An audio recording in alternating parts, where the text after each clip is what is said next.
Aleluia, glória a Deus. Aproveitar que os irmãos estão em pé, eu cumprimento a todos na paz do Senhor.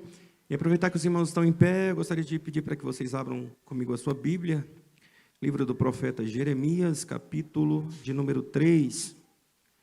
Nós vamos ler do versículo de número 1 até o versículo de número 15.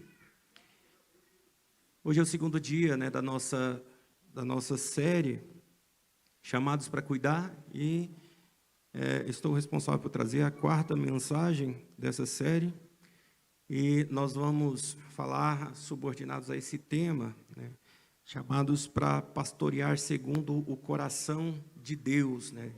Deus nos dá pastores segundo o seu coração. Jeremias capítulo de número 3, versículo de número 1 até o versículo de número 15. Quantos encontraram, diga amém. O texto diz o seguinte: se um homem se divorciar da esposa e ela se casar com outro homem, ele não a receberá de volta, pois o contaminaria a terra. Você, porém, se prostituiu com muitos amantes e, no entanto, quer voltar para mim? Diz o Senhor. Olhe para os altos montes, existe um lugar só em que você não tenha contaminado pelo adultério com outros deuses? Senta-se à beira do caminho como uma prostituta e espera um cliente sozinha como um nômade no deserto. Contaminou a terra com a sua prostituição e a sua perversidade. Por isso não vieram as chuvas da primavera, pois você é uma prostituta descarada, que não tem vergonha alguma. Ainda assim você me diz: Pai, tens-me conduzido desde a minha juventude, certamente não ficarás irado para sempre. Certamente se esquecerás do que aconteceu. Você fala desse modo, mas continua a praticar todo o mal possível. Durante o reinado de Josias, o Senhor me disse: viu o que fez a infiel nação Israel? Como esposa que comete adultério, Israel adorou outros deuses do alto dos montes e debaixo de toda árvore verdejante. Pensei, pois, de fazer tudo isso, ela voltará para mim, mas não voltou. Judá, sua irmã traiçoeira, viu isso. Ela viu que me divorciei da infiel Israel por causa do seu adultério, mas Judá, a irmã traiçoeira, não teve temor algum. Também me deixou e se entregou à prostituição. Israel não se preocupou nem um pouco em cometer adultério, adorar ídolos feitos de madeira e pedra. Agora a terra está contaminada. Apesar de tudo isso, Judá, sua irmã traiçoeira, não voltou para mim com sinceridade, apenas fingiu estar arrependida. E eu, o Senhor, falei. Então o Senhor me disse: até mesmo a infiel Israel é menos culpada que a traiçoeira Judá. Portanto, vá e proclame esta mensagem a Israel. Assim diz o Senhor: ó Israel, meu povo, infiel, volte para mim, pois eu sou misericordioso. Não ficarei irado com você para sempre. Reconheça a sua culpa, admita que se rebelou contra o Senhor, o seu Deus, e cometeu adultério contra ele, e, ao adorar ídolos debaixo de toda árvore verdejante, confesse que não quis ouvir a sua voz. Eu, o Senhor, falei. O Senhor diz: volta para casa, filhos rebeldes, pois eu sou o seu mestre, e os trarei de volta de Sião. Uma dessas cidades, 2 daquela família, de onde quer que estejais dispersos. Eu lhes darei líderes, em algumas versões governantes, em outras pastores, segundo o meu coração, que os guiarão com conhecimento e com entendimento. Somente até aí os irmãos podem assentar. Amados, essa série, Chamados para Cuidar, ela tem como objetivo, como propósito, despertar em nós a responsabilidade que temos de cada um de nós, de alguma forma, cuidar de alguém, cuidar de pessoas. E, ao mesmo tempo, reconhecermos a necessidade que temos também, cada um de nós, de sermos cuidados por alguém. Da mesma maneira que o Senhor nos chamou para cuidar, Deus tem levantado também outras pessoas para que cuidem da gente. Por mais que aqui existam um corpo ordenado de pastores, onde somos hoje 7 pastores, entre pastores e pastoras, isso? 7 pastores, todos nós também necessitamos de cuidado. E nessa mensagem, né, a mensagem número 4, ela fala a respeito de uma promessa que o Senhor faz a Jeremias, que é a promessa de dar pastores segundo o seu coração. Observe que não é qualquer qualidade de pastor, mas é um pastor segundo o coração de Deus. Para que a gente introduza essa mensagem, eu gostaria de me ater um pouco ao contexto, para que a gente possa compreender o que está acontecendo com Israel. Quando Jeremias profere uma profecia, parece que tão dura, né, com palavras, né, palavras que mexem com a gente e que a gente fica imaginando, poxa, Deus chamou Israel e chamou Judá, né, de infiel e traiçoeira, né, o seu povo, o povo escolhido de Deus.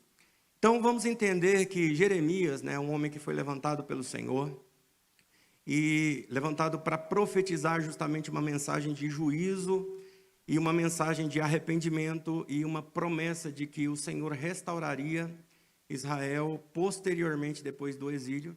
E também, ao mesmo tempo, um chamado, né, a arrepender-se, que se eles se arrependessem, voltassem a fazer aliança com o Senhor, voltassem o seu coração para Deus, o Senhor não faria o mal que já havia predestinado para que eles passassem à frente. Sabe que Jeremias ele é contemporâneo de alguns dos profetas que nós temos na Bíblia. Jeremias ele profetizou por volta do ano 627 até o ano 586 a.C. O ano 586 foi o ano da queda para Babilônia, ou seja, o último momento, a última leva da Babilônia. Então, entre esse ano de 627 até 586, houveram alguns profetas que também, né, são profetas literários e que estão na Bíblia, que profetizaram também ao mesmo tempo, né, que Jeremias, como por exemplo, Naum. O profeta Naum, ele é levantado pelo Senhor no ano 663 a.C., com uma mensagem de juízo para a Síria. E ele profetiza até por volta do ano 612 a.C. Lembrando que essa conta, né, ela é sempre decrescente quando se trata de anos antes de Cristo. Então ele profetiza entre 663 e 612. Então entre 627 a 612, né, eles profetizam no mesmo tempo. Depois, no ano 640, no mesmo ano em que é levantado o rei Josias, né, com 8 anos de idade, para reinar sobre Judá, também é levantado um profeta por nome Sofonias. Eu acredito que é um dos livros menos lidos na Bíblia, é o livro de Sofonias. Quem aqui, acho que todo mundo que já leu a Bíblia toda já leu Sofonias, né? Mas quem parou para poder observar a mensagem de Sofonias? Eu quero ver aqui, quem? Ninguém. Sofonias, ele profetizou, né, no ano de 640 até o ano 609, basicamente nos mesmos anos que reinou o rei Josias, e ele profetizou também uma mensagem de juízo, e a mensagem central era o grande dia do Senhor.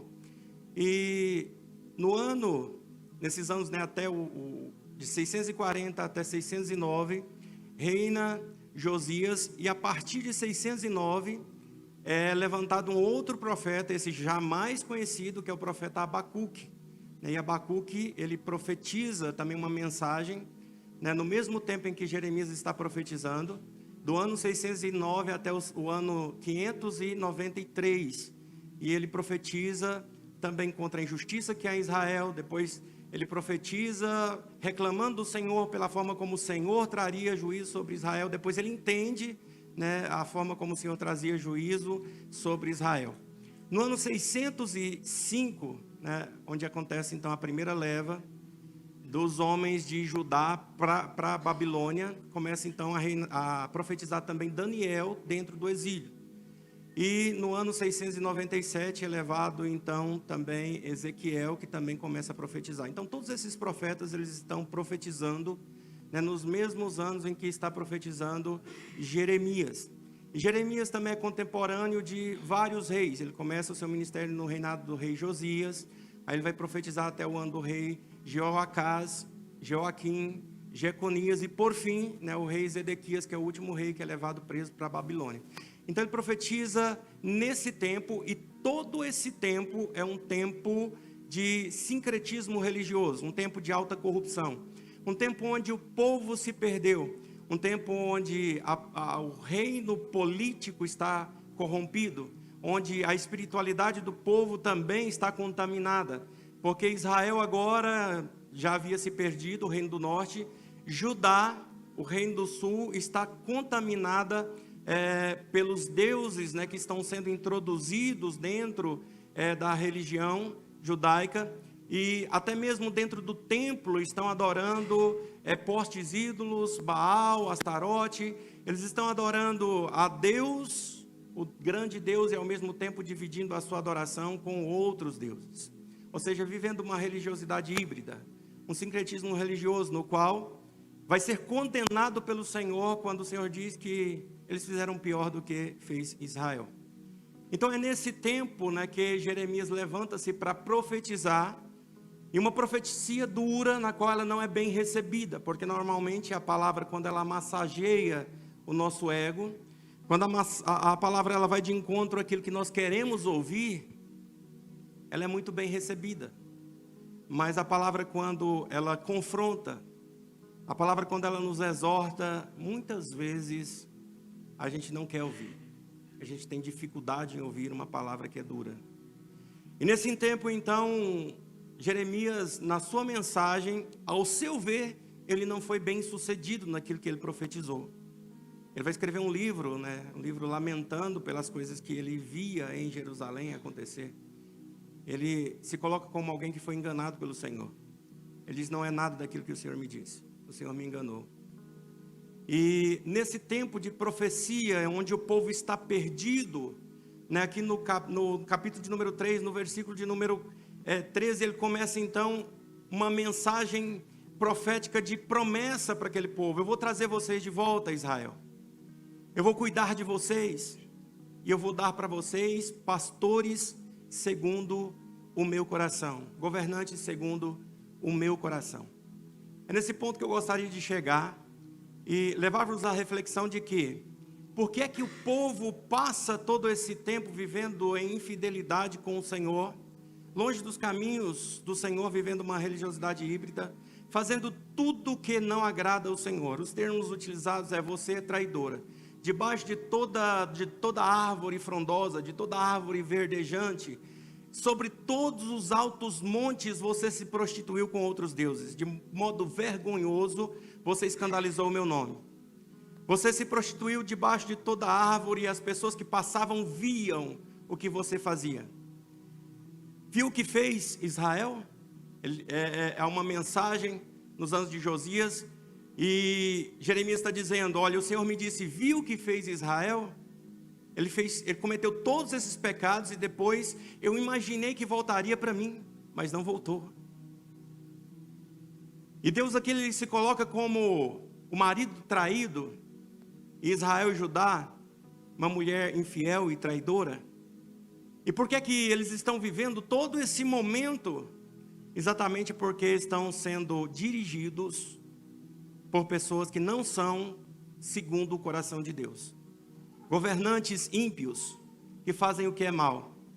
A palavra do Senhor nos diz que quando um justo governa, o povo então se alegra, porém quando acontece o contrário, então o povo chora, o povo sofre. O povo anda perdido, desorientado. Primeiro ponto que eu observo aqui na introdução é que ovelhas que não têm pastor, ou ovelhas que são mal dirigidas, elas são desorientadas. Elas não têm uma perfeita orientação, e elas andam errantes pelo caminho e faz tudo o que é mal aos olhos do Senhor. Eu não sei se vocês se lembram do tempo que a gente não tinha GPS, e o quanto era difícil às vezes a gente andar por alguns lugares. Por muitas vezes eu fui para Goiânia, e a gente ia para Goiânia apenas com o endereço, não tinha localização, e a gente ia com o endereço, e a coragem, né, de andar pelas ruas de Goiânia sem conhecer nada. E desorientado, muitas vezes a gente perguntava para um, para outro: você sabe onde fica isso? E às vezes um dava orientação, a gente chegava um pouco mais próximo. Às vezes a gente perguntava para um motoboy, ele cobrava uma quantia: não, eu levo você lá, e conduzia a gente. Ou às vezes a gente recebia uma má orientação. alguém mandava a gente para uma outra direção. Quando a gente observava, a gente estava muito mais longe do que a gente estava anteriormente.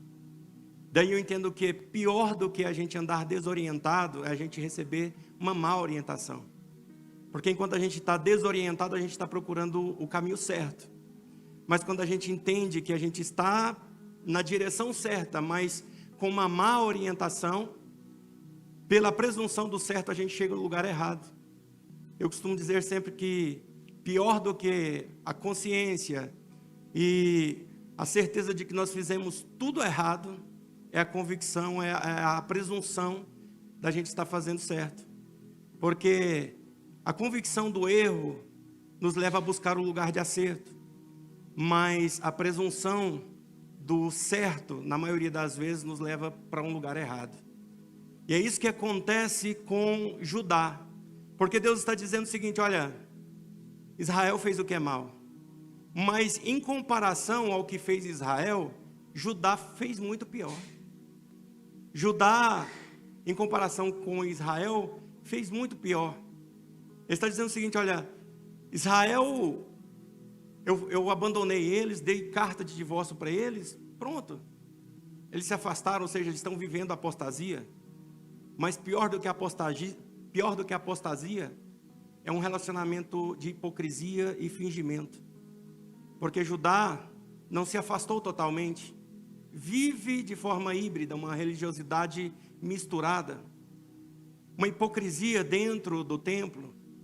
Pior do que abandonar o Senhor e declarar publicamente que está errado, não estou errado, estou longe do Senhor. Recebi carta de divórcio é viver dentro da casa do Senhor, como se estivesse longe e fazendo tudo o que quem está fora também está fazendo. Porque isso fere ainda mais, isso trai a confiança. E o Senhor diz: Judá fez ainda muito pior. E o Senhor então, Ele tem um chamado para esse povo, que Ele diz o seguinte: olha, agora eu vou chamar Israel. Já que Judá está nessa situação, eu vou fazer uma promessa agora para Israel. Eu abandonei Israel, mas eu vou fazer um chamado para Israel. Volta, Israel. Volta, porque eu não vou franzir mais a testa contra vocês. Eu não vou ficar irado o tempo todo mais contra vocês. Tem uma condição apenas: o reconhecimento de que vocês estão errados. Arrependimento.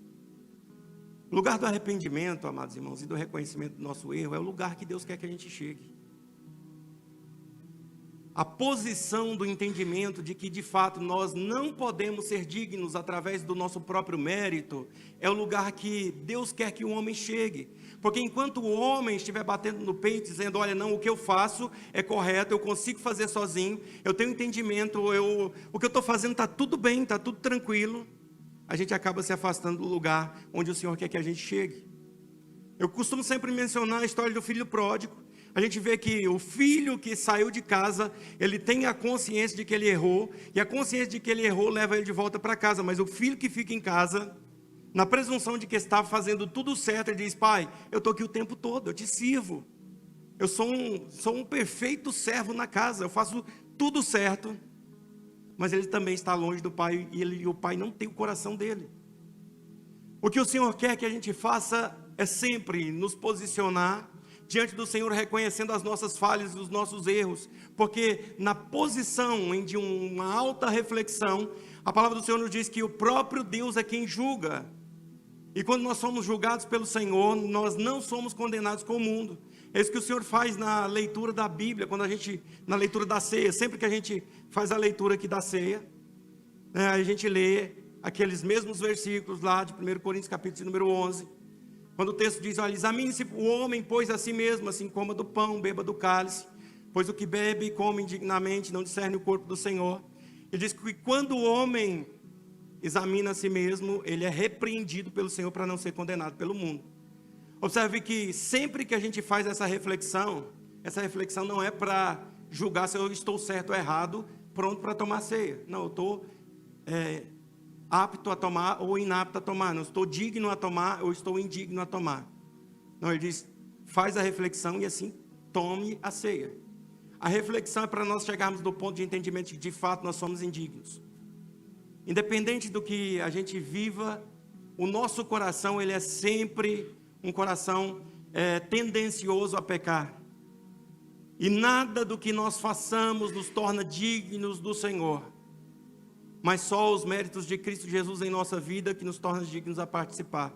E quando a gente faz essa reflexão, o Senhor nos repreende para não sermos condenados com o mundo, e aí o Senhor nos mostra que de fato nós precisamos tomar posição. Todos os dias, eu entendo que nós somos já sim pecadores arrependidos, já tomamos uma posição, já tomamos uma decisão lá atrás, mas é necessário todos os dias nós nos arrependermos, porque todos os dias nós cometemos coisas que desagradam ao Senhor. Talvez não por atos, mas às vezes por pensamentos, por negligência, por omissão, por palavras, por sentimentos, por culpa. Às vezes a gente imagina, não, eu não estou pecando porque eu não estou cometendo nada com atitude, mas os nossos pecados são pecaminosos. A nossa mente e o nosso coração, e o Senhor nos convida a reconhecer. Reconheça quem você é. Então somente reconheça quem você é, porque eu vou trazer você de volta para mim, eu vou trazer você para perto de mim. Eu vou cuidar de você. E de que forma eu vou cuidar de você? Eu vou colocar pastores segundo o meu coração para cuidar de vocês. Eu chego aqui no versículo de número 15, o autor está dizendo aqui que ele vai trazer pastores segundo o seu coração. Ele fala de qualidade de um pastor que vai cuidar das suas ovelhas. A qualidade do pastor que vai cuidar das ovelhas de Cristo Jesus, primeiramente, é alguém que ama Jesus. Porque alguém que não ama, o sumo pastor não pode amar o seu rebanho, ele vai desprezar o rebanho de Deus. Quando Jesus ele se encontra com Pedro para restaurar o seu ministério, a pergunta que ele faz para Pedro é: Pedro, tu me amas? E ele pergunta por 3 vezes. E quando Pedro diz que amas, tu sabes que eu te amo, ele diz: então apacenta os meus cordeiros, apacenta as minhas ovelhas, porque só quem verdadeiramente ama pode cuidar de ovelhas. Porque somente quem ama Jesus pode cuidar do seu rebanho. Spurgeon diz que um coração que é segundo o coração de Deus é aquele que pulsa no ritmo da vontade de Deus. Então, o que é um coração segundo o coração de Deus? É um coração de alguém que pensa, busca pensar como Deus e busca sentir como Deus. Alguém que busca se assemelhar àquilo que Deus quer, que busca compreender qual que é a vontade de Deus, o que é que Deus quer fazer, como Deus quer agir, como Deus quer cuidar das ovelhas, como Deus quer cuidar do seu povo. Nós precisamos fazer essa reflexão. Será que o nosso coração está verdadeiramente alinhado ao coração de Deus? Porque o coração de Deus ama. E Ele ama ovelhas que muitas vezes são desgarradas, ovelhas que muitas vezes são rebeldes, mas Ele continua amando. Ele ama muitas das vezes pessoas que não têm compromisso com o Senhor, mas Ele continua amando. E o convite para nós é cuidar de pessoas, cuidar de ovelhas que Jesus ama. E às vezes ovelhas que são desgarradas, que são rebeldes. Mas nós temos a responsabilidade, com a responsabilidade em Deus, de cuidar do mais fraco. E um coração segundo um coração de Deus, ele não busca os próprios interesses, a sua própria glória. Ele não faz simplesmente para ser reconhecido. Ele não faz simplesmente para ser honrado, ele não faz para ser elogiado. Mas ele faz para glorificar o nome daquele que é o Senhor. A gente vai ver na história, Deus dá para Israel homens que os dirigem. O primeiro rei de Israel, ele não é escolhido segundo o coração de Deus. Por mais que Deus tenha feito a escolha dele, ele não foi escolhido segundo o coração de Deus. Os homens escolheram. Os homens rejeitaram a Deus e escolheram Esaú. Porque escolheram Saul. Porque quando eles pedem um líder, um rei, eles traçam a característica do rei que eles querem. Queremos um homem grande, forte, um homem que lute as nossas batalhas, um homem que guerreie as nossas guerras, um rei como o das outras nações. Ou seja, a gente quer um semelhante aos outros. Essa é a vontade do coração humano. Nós queremos isso, segundo a aparência de forte. E aí o Senhor então observa em Israel quem tem esse perfil. É Saul, um homem que é o mais alto de todos. O mais alto batia nos ombros, forte. É alguém que é escolhido para reinar. Deus escolhe, mas segundo o coração do homem. Mas um rei escolhido segundo o coração do homem, ele vai buscar glória para si mesmo. Vai buscar os seus próprios interesses. Ele não busca glorificar a Deus. Mas quando ele rejeita Saul, ele diz o seguinte: olha, eu tenho rejeitado e já tenho escolhido um que é segundo o meu coração. E ele vai escolher um que não tem aparência de rei. Um que as pessoas olhavam para ele e diziam: isso aqui não pode ser rei. Quando ele vai ser escolhido entre os que estão na sua casa, é a última opção. É o improvável. Mas Deus não olha a aparência. Deus olha o coração. E a gente vai ver a diferença entre esses dois homens na atitude que tomam diante do pecado e da repreensão. Porque todos os dois pecaram, entendendo que de fato, amados irmãos, ninguém é perfeito. Todo mundo erra. Saul errou, Davi também errou. Mas quando ambos cometem erro, todos os dois são repreendidos pelo Senhor. Saul é repreendido pelo profeta Samuel. E Davi é repreendido pelo profeta Natan. Mas o que vai fazer diferença na vida dos dois é justamente a posição que ambos tomam diante da correção. O que a gente faz diante da correção, de quando o Senhor está nos repreendendo? Às vezes através de um profeta, de um mestre, de um irmão.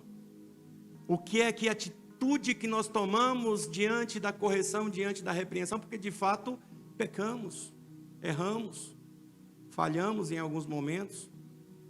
Às vezes falamos o que não deveríamos falar. Às vezes pensamos como deveríamos pensar. Às vezes o nosso coração se torna entenebrecido, magoado com algumas coisas. Mas aí Saul, quando ele é repreendido, ele mostra o que de fato ele tem no coração. Saul, quando é repreendido, ele tenta segurar o profeta, garra na sua roupa e rasga as suas vestes para que ele fique com ele. Ele diz o seguinte: olha, fica comigo, vá comigo até o povo para que eu tenha um pouco de honra diante das pessoas. Ou seja, ele rasga a roupa do profeta na busca de um reconhecimento diante do profeta. Mas o homem segundo o coração de Deus, ele rasga o coração diante do Senhor. No Salmo de número 51. Ele não rasga as vestes e não busca um reconhecimento próprio. E ele diz: Senhor, não retira de mim o teu espírito. Ou seja, não se afasta de mim. A intenção não é o reconhecimento diante das pessoas, a intenção é estar na presença de Deus. A intenção é manter-se diante do Senhor. Enquanto Saul, ele tinha no coração um desejo pelo trono e na cabeça uma coroa, na qual ele buscava manter o tempo todo, ele acaba perdendo o seu reinado. Mas Davi, que tinha no coração o desejo pela aproximação do Senhor, ele tem na cabeça a unção de rei e perpetua o trono em Israel, porque ele não é um homem escolhido segundo o coração dos homens, mas um homem segundo o coração de Deus. O que Deus também está prometendo para nós, no nosso tempo, na nossa geração, é que o Senhor cuidaria de nós. Não com homens segundo a intenção do nosso próprio coração, as pessoas que buscamos segundo o nosso coração, mas Deus mesmo daria para nós pastores segundo o seu coração. Observe que não se trata de alguém se levantar como pastor, mas de uma dádiva de Deus para nós. Em Efésios capítulo de número 4 vai falar de dons que o Senhor nos dá, mas não dons como uma ação, como uma atitude, não dons espirituais, mas pessoas que são dons na nossa vida. Deus está levantando ainda no nosso tempo, na nossa geração, pessoas para cuidar de nós. E eu não estou falando simplesmente de pastores ordenados, não. Eu estou falando às vezes de um irmão, que às vezes ele não é ordenado a nenhum cargo eclesiástico, mas ele está sendo levantado no nosso tempo pelo Senhor para cuidar de você, para te ajudar, para caminhar junto com você, para entender as suas necessidades, as suas buscas, para compreender o que você passa, para passar junto com você e te ajudar a ter um direcionamento, para que a gente não fique sem orientação. Ovelhas sem orientação caem no precipício. Jesus, quando ele está curando um monte de gente, Mateus capítulo de número 9, ele cura muita gente, de repente ele olha a multidão. Uma coisa comove o seu coração: eles são como ovelhas que não têm pastor. Eles estão perdidos, eles estão desorientados. Mas há uma promessa de Deus: o Senhor nos daria. Tome posse, amados irmãos, dessas promessas que foram naquele tempo para Israel, mas são promessas do Senhor para nós nos nossos dias, porque nós somos a igreja do Senhor, nós somos o povo de Deus. Hoje pela manhã nós ouvimos: o sacerdócio é nosso, nós somos sacerdócio real, nós somos nação santa, eleita, constituído povo eleito do Senhor. É Pedro quem diz isso. Ele não está falando simplesmente de Israel, mas está falando da igreja também. São promessas para hoje, para nós precisamos tomar posse disso. E que qualidades mais esse pastor tem? Esse pastor, ele é sábio e ele tem conhecimento.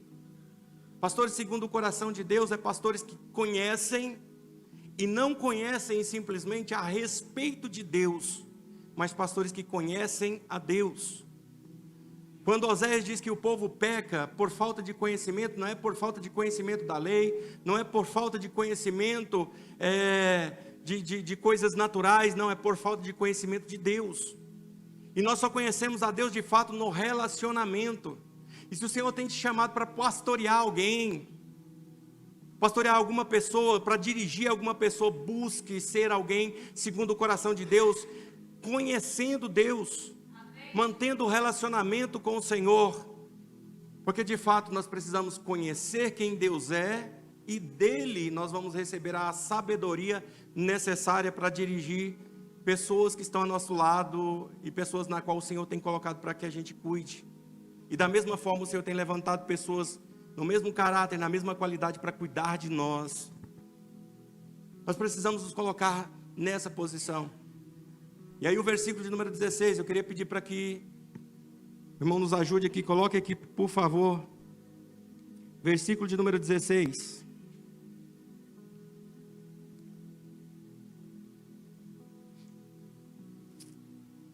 Está aparecendo ali. E quando vocês se multiplicarem e se tornarem fecundos na terra, então diz o Senhor, nunca mais se exclamará: a arca da aliança do Senhor, ela não lhe virá à mente. Não se lembrarão dela, nem dela sentirão falta, e nem se fará outra. No versículo de número 16, o profeta está dizendo que as ovelhas do rebanho de Deus, elas são levadas para uma direção de maturidade.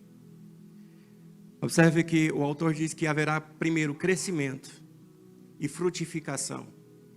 Vocês vão crescer e vão frutificar. Mas no momento em que vocês crescerem e se frutificarem, vocês não vão mais se lembrar dos ritos, vocês não vão se lembrar mais simplesmente dos elementos que representam a presença de Deus, porque vocês andarão com a presença de Deus de fato. Porque a arca da aliança, ela era uma representação da presença de Deus, e eles viviam no tempo de rituais, e faziam rituais em busca do Senhor. Mas aqui o que o profeta está dizendo: haverá um tempo em que não será mais necessário elementos. Vocês não estarão mais presos a coisas tangíveis, a coisas que vocês podem tocar, a coisas que vocês podem ver, a coisas que vocês podem pegar. Porque haverá um entendimento de que a adoração, ela não acontece em um lugar, ela não acontece através de um elemento, através de uma coisa. Mas a adoração, ela acontece em uma outra dimensão, na dimensão espiritual. Porque o elemento da adoração, ele não pode ser pegado, ele não pode ser visto, ele não pode ser tocado. Mas o ser da adoração é espírito. Evangelho de João, capítulo de número 4, quando Jesus está diante da mulher.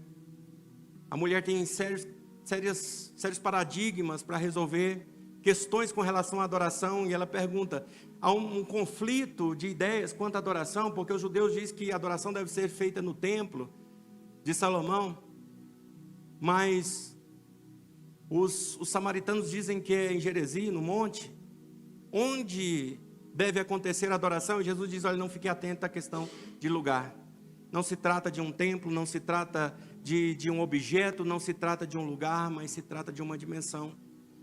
Porque nós não conseguimos ver Deus em essência. Nós não conseguimos pegar Deus, tocar em Deus em sua essência. Nós só conseguimos adorar Deus quando de fato nós entramos nessa dimensão espiritual. Então, a adoração ela não acontece no plano natural.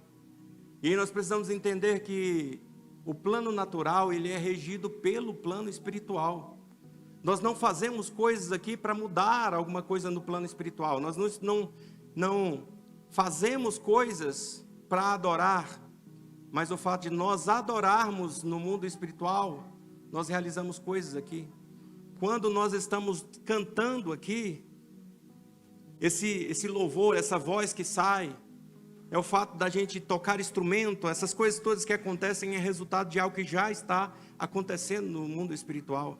Nós adoramos e por isso cantamos. Ou seja, há uma ação no mundo espiritual regendo todo o plano natural, as coisas tangíveis, as coisas que se podem ver.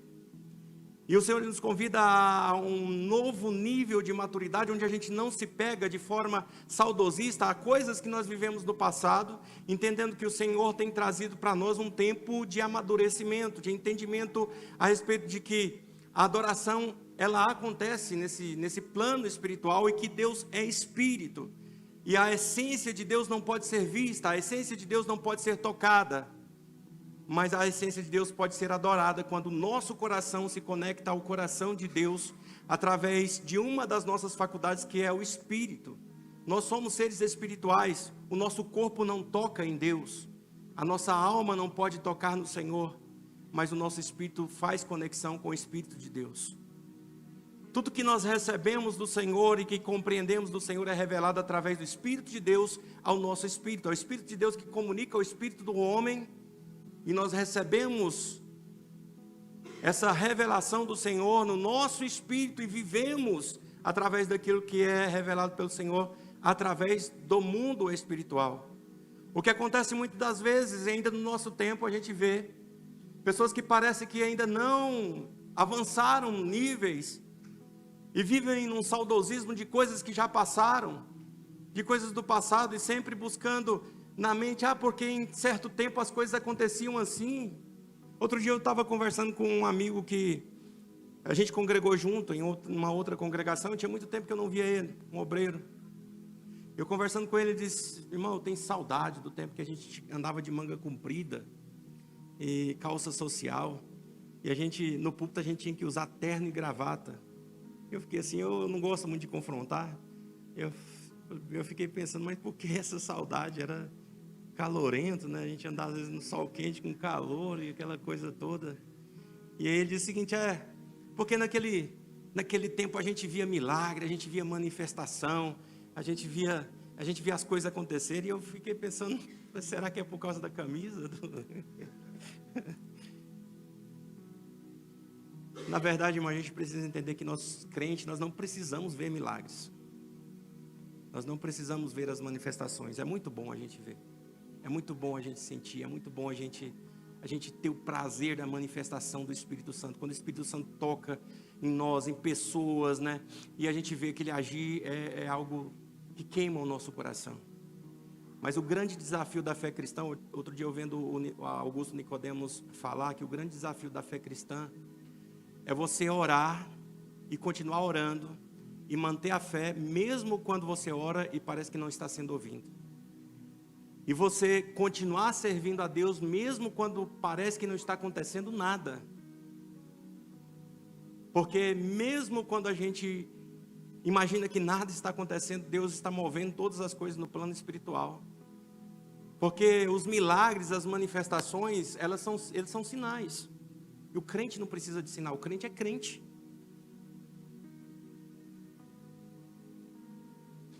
Quem precisa de sinal É o incrédulo. Aí fica a dica.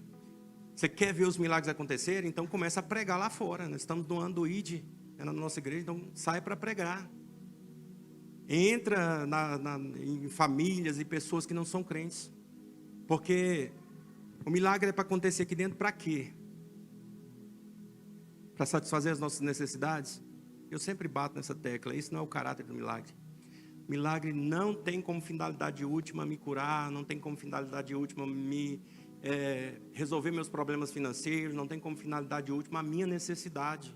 O milagre é sempre um sinal. A Bíblia trata o milagre como um sinal. João diz que houveram tantos sinais que não caberiam em livros se fossem catalogados, se forem registrados. Quando Jesus ele comissiona os seus discípulos a irem pregar, eles perguntam, eles vão acreditar? Ele diz o seguinte, eles vão acreditar, por quê? Porque haverá sinais.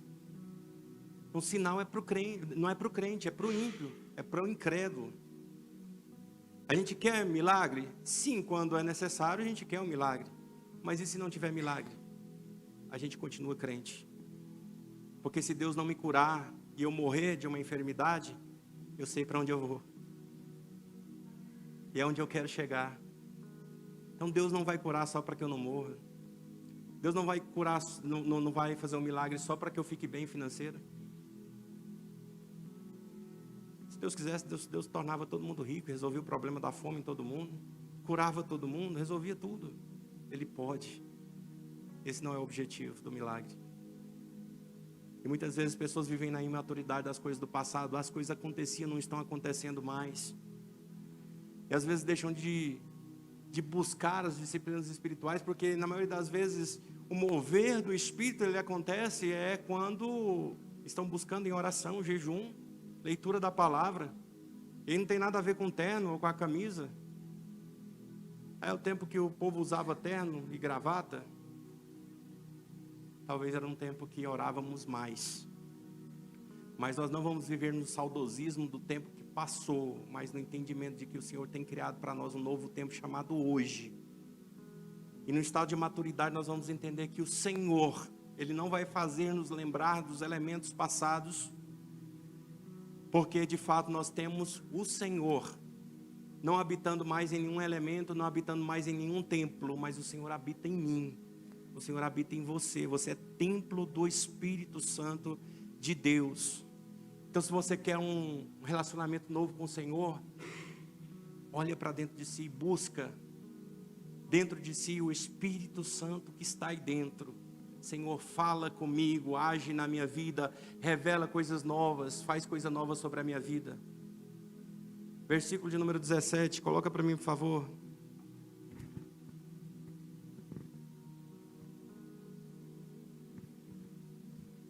Naquele tempo chamarão Jerusalém de trono do Senhor. Nela se reunirão todas as nações em nome do Senhor. E já não andarão segundo a dureza do seu coração maligno. Naquele tempo, somente o 17. Naquele tempo chamarão o templo do Senhor, porque o Senhor andará com eles. O que o Senhor está prometendo aqui através do profeta é que homens segundo o coração de Deus levam o rebanho para onde Deus está.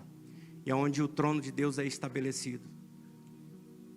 Se alguém tentar te dirigir para algum lugar que não seja o centro da vontade de Deus, ou lugar onde você se torna mais próximo do Senhor, ou esteja mais próximo do Senhor, esse não é o pastor que Deus tem levantado sobre a sua vida. Porque de fato o pastor segundo o coração de Deus, ele faz com que o Senhor seja o centro da nossa vida, e a gente caminhe para o lugar onde Deus está, onde a gente estabeleça o trono de Deus em nossa vida. E onde a gente ande, por onde a gente passe, o Senhor está presente.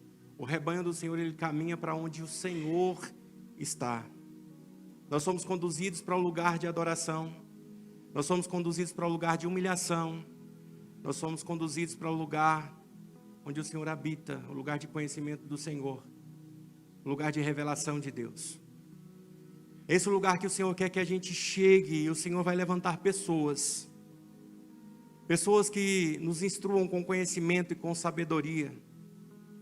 pessoas que nos ajudem nos dias das nossas fraquezas, pessoas que caminhem conosco, que ajude a gente a carregar as nossas cargas, os nossos fardos, que compreenda as nossas fraquezas, pessoas que tenham empatia por nós, porque o coração de Deus é um coração que tem empatia pelo ser humano.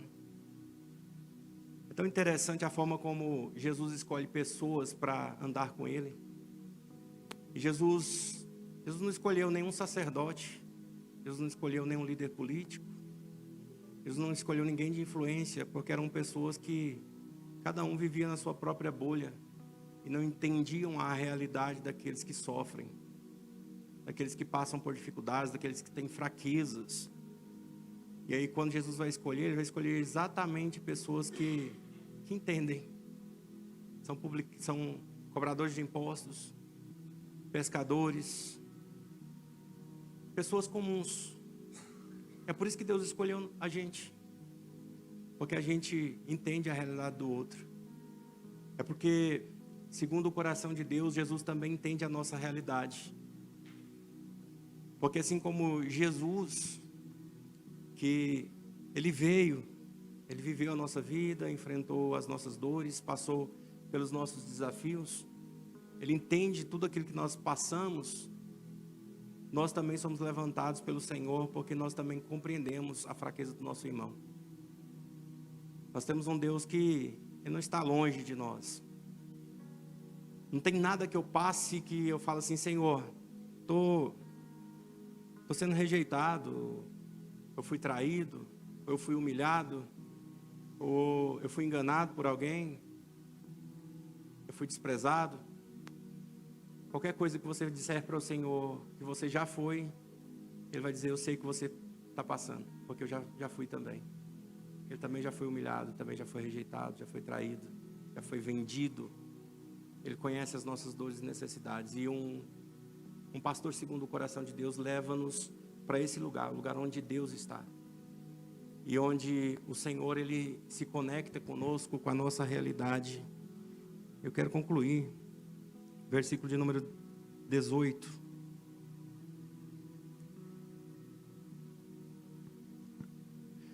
Naqueles dias adorarão a casa de Judá com a casa, andarão a casa de Judá com a casa de Israel, e virão juntas da terra do norte para a terra que dê em herança aos seus pais. Então, o clímax da promessa do rebanho, do pastor segundo o coração de Deus, é um rebanho reunido. Depois de séculos de divisão, Israel e Judá voltam a andar juntos. O símbolo é poderoso, que o pecado então dispersou, o amor do pastor reúne. A restauração não é apenas geográfica, a restauração ela é espiritual. Assim, o texto termina onde todo pastoreio verdadeiro precisa terminar, na casa do Pai. Todos reunidos num só lugar. Um lugar onde a gente se ajuda, a gente se pastoreia. Pastores segundo o coração de Deus são pastores que entendem que há uma responsabilidade para cuidar de alguém, mas que também compreendem a necessidade de ser cuidado por alguém. E por isso nós estamos todos juntos. O Senhor tem nos reunido como o teu rebanho, o rebanho do Senhor, para cuidarmos e para sermos cuidados. O pastor segundo o coração de Deus é agente de reconciliação. Ele não é aquele que constrói barreiras, ele constrói pontes. Ele não fala de um irmão para o outro. Quando o irmão vem falar de um outro para ele, ele tenta fazer com que o irmão enxergue também o lado do outro. Ele não se alegra com o tamanho do rebanho simplesmente, mas com as ovelhas reunidas. Não se trata de quantidade, mas do fato de ambas estarem juntos. Nós fomos chamados para pastorear. Se Deus nos confiou filhos, discípulos, membros, amigos, então nós devemos cuidar de todos eles de coração. Eu entendo a necessidade que eu tenho de ser cuidado. Eu preciso ser ouvido. Eu preciso às vezes me abrir. Eu sei que eu tenho minha esposa que, o que eu quiser, eu falo para ela, ela me ouve. Mas às vezes tem coisas da masculinidade que o homem precisa abrir com outro homem.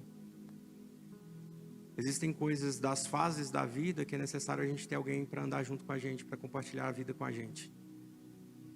Eu reconheço a necessidade que eu tenho de ser pastoreado e também o chamado que eu tenho, a responsabilidade que eu tenho de cuidar de pessoas. Eu queria convidar a se colocar em pé aqueles que compreendem a necessidade que você tem de ser pastoreado. Só os que reconhecem que precisam ser cuidados.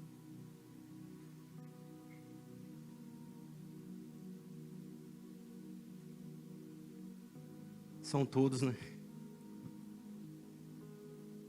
Eu pensei que fosse só um pouco, eu ia chamar agora os que querem cuidar. Mas quem entendeu também a responsabilidade que você tem de cuidar de alguém. Então eu queria que você orasse para alguém que está do seu lado e dissesse para ela, conta comigo. Aí para quem está do seu lado, diga para ela assim, conta comigo. Porque eu vou contar com você também. Diga para ela assim, cuida de mim. Porque eu quero cuidar de você também. Ore por ela, Senhor. É noite, Pai, de nós reconhecermos, Pai, a necessidade que temos, meu Deus, de cuidarmos uns dos outros, Pai. A necessidade que temos, Senhor, meu Deus, de sermos cuidados por alguém, Senhor, meu Deus. Então levanta entre nós, Pai, pastores segundo o teu coração que cuide de nós, meu Deus. E ao mesmo tempo, Pai, nos levante, Pai, como pastores segundo o teu coração para cuidar de alguém, Senhor. Para nós não andarmos, meu Deus, como ovelhas desgarradas, meu Deus, desorientadas, Pai. Mas para que de fato, Senhor, meu Deus, nós chegamos reunidos, Senhor, meu Deus, no lugar onde o Senhor está, meu Pai. Para que a gente viva, Senhor, meu Deus, o processo, Senhor, meu Deus, de amadurecimento, Senhor. Para que a gente não busque, Senhor, meu Deus, tão simplesmente vivermos, Pai, das coisas que já passaram, Senhor, meu Deus, mas que sejamos levados, Senhor, meu Deus, para um outro nível, Senhor, de espiritualidade, Senhor. Eu te peço nesta noite, Pai, comece a reforçar, meu Deus, em cada coração aqui presente, Senhor, a necessidade, Senhor, que a igreja tem, Senhor, meu Deus, de cuidadores, Pai, e ao mesmo tempo, Senhor, meu Pai, o reconhecimento, Pai, da necessidade de ser cuidado, Senhor, meu Pai, é o que eu te peço nesse momento, Pai. Fica conosco, abençoe os teus filhos e levante entre nós, Pai, pastores segundo o teu coração, é o que eu te peço em nome de Jesus. Amém. Que Deus abençoe os irmãos. Eu volto aqui para o pastor.